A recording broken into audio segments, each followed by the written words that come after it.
Hello दोस्तों, तो आप लोग कैसे हो। आज हम अपने सिविक्स का चैप्टर नंबर 2 पढ़ने वाले हैं, which is pillars of democracy. तो पिलर्स ऑफ डेमोक्रेसी में सबसे पहले हम क्या क्या पढ़ने वाले हैं देख लेते हैं। तो सबसे पहले हम पढ़ेंगे enlightened citizens, wise leadership, public opinion, accommodation of differences, disciplined citizens, disciplined political parties, social and economical equality and Lagaan's lesson. ये जो चैप्टर है ये आप देख रहे होंगे, थोड़ा बहुत छोटा सा चैप्टर है। इसको हम 1 से 2 3 वीडियोस में खत्म कर देंगे। और लास्ट में हमने देखा होगा लगान्स लेसन। लगान एक मूवी थी, बहुत ही बढ़िया मूवी है। अगर आप लोग फ्री हो कभी तो इस मूवी को देखिएगा, क्योंकि उससे सिविक्स का जो ये वाला चैप्टर होने वाला है उसका और लगान का एक बहुत ही अच्छा रिलेशन है, तो आपको मजा आएगा पढ़ने में। और हाँ, ये जो चैप्टर नंबर 2 है सिविक्स का, एक्चुअली मेरी बुक में it was pillars of democracy, but मैंने अगर एनसीईआरटी वाली बुक में जब चेक किया था तो it was somewhat related to health, state government, the role of government in health. Yes, तो वो अगर आपको वो वाला चैप्टर पढ़ना है तो प्लीज कमेंट में लिखिएगा, ताकि मैं फिर उसके ऊपर भी वीडियो जरूर बनाऊंगी। अब देखते हैं हम आज हमारा सेशन प्लान क्या होने वाला है। सबसे पहले तो हम इंट्रोडक्शन लेंगे, क्या है चैप्टर ऑल अबाउट। उसके बाद enlightened citizens topic, vice leadership और पब्लिक ओपिनियन। अगर आपको वीडियो पसंद आ रहा हो तो प्लीज लाइक भी कीजिएगा। अब देखते हैं, इंट्रोडक्शन लेते हैं, ठीक है।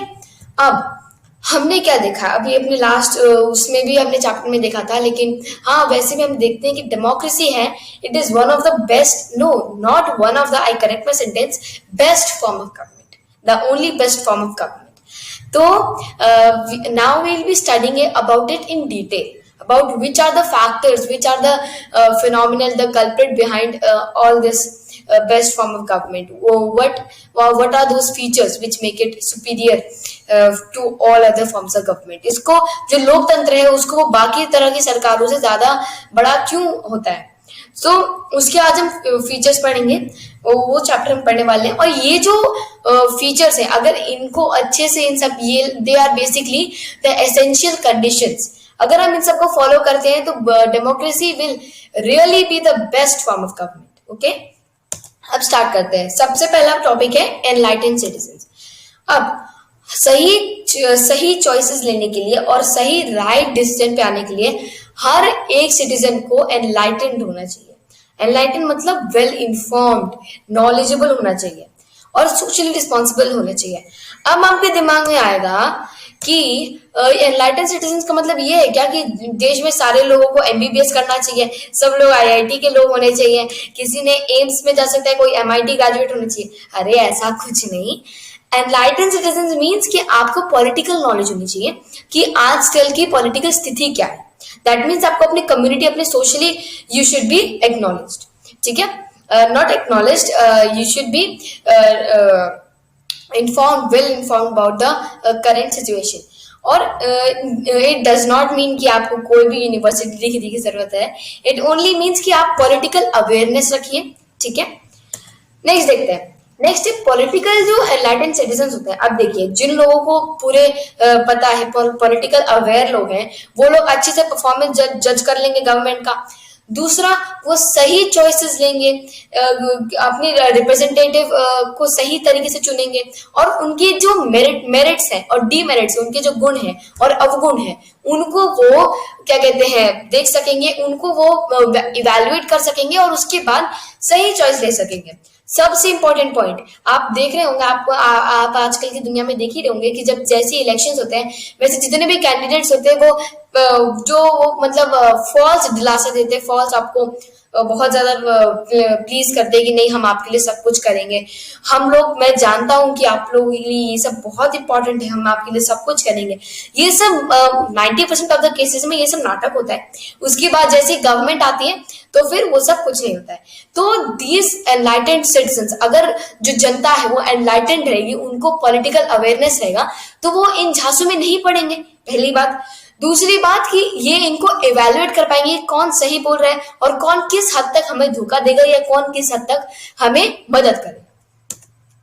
नेक्स्ट टॉपिक आता है वाइस लीडरशिप। अब हमने पढ़ा कि कैसे लोगों को सतर्क रहना चाहिए, कैसे पॉलिटिकली और सोशली उन सबको अवेयर रहना चाहिए। वैसे अब हम पढ़ते हैं लीडरशिप कैसी होनी चाहिए।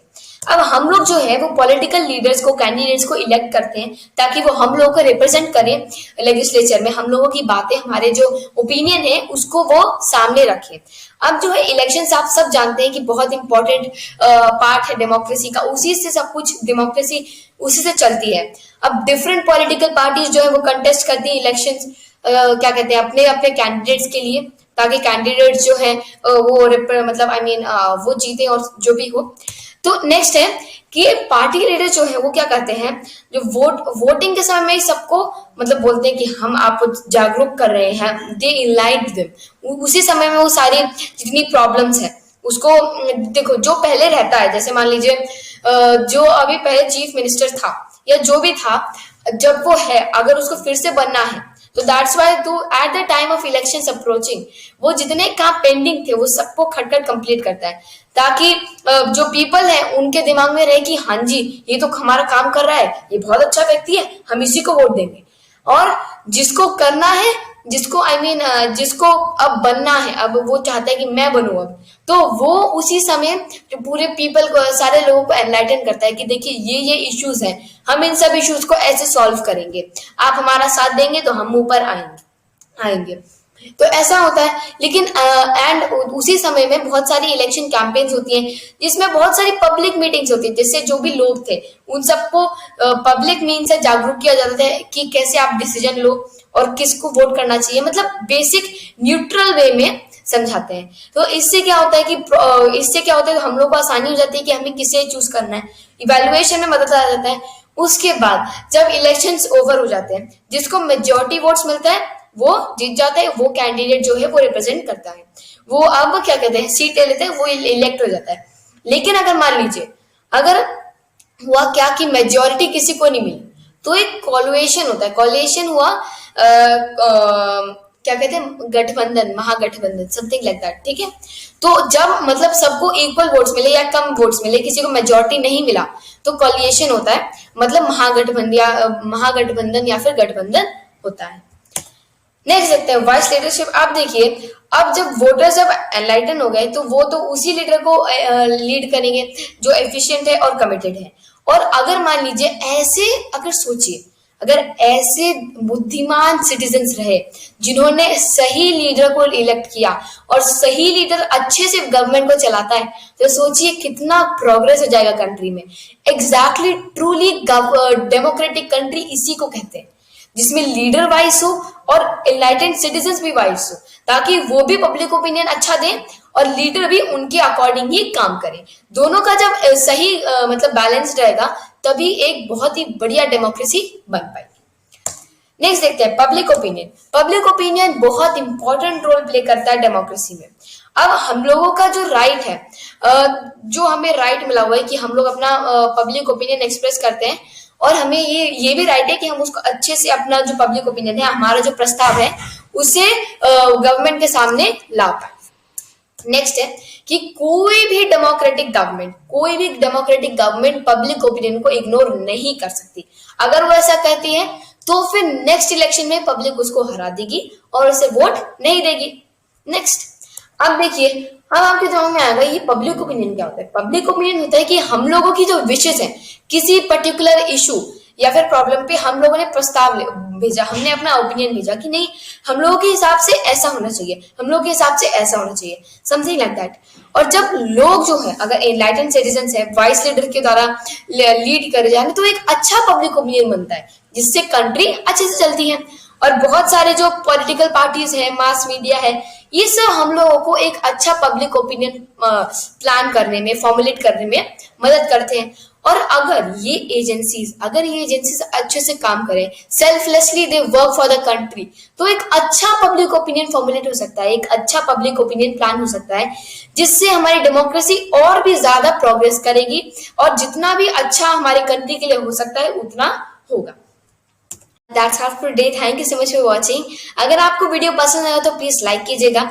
अगर आपके पास कोई टॉपिक है जिसको आप डिस्कस करना चाह रहे हैं या फिर कोई डाउट है तो प्लीज लिखिएगा कमेंट में, ताकि मैं आपकी बातों पे भी ध्यान दे सकूं, ताकि मैं आपका भी नजरिया समझ सकूं कि आप क्या सोचते हैं। साथ साथ अगर आपके पास कोई डाउट था तो फिर मैं उसको भी रिजॉल्व कर सकूं। और हाँ, अगर आपको एनसीईआरटी का जो सिविक्स है उसका चैप्टर नंबर 2 पढ़ना है, जो था the role of government in health, ऐसे करके था, अगर आपको वो पढ़ना है तो प्लीज कमेंट में बताइएगा, ताकि मैं उस पर भी एक आपके लिए वीडियो लेके आ सकूं। और अगर आपके आसपास में कोई ऐसा दोस्त है जिसको इस वीडियो से कंसेप्ट में क्लैरिटी आ सकती है, जिसको इस वीडियो से डेमोक्रेसी और parts of democracy, pillars of democracy में मदद हो सकती है, तो please do share this video with them. और अगर आपको ऐसे वीडियोस पसंद है तो प्लीज चैनल को सब्सक्राइब भी कीजिएगा। Thank you so much for watching. जय हिंद।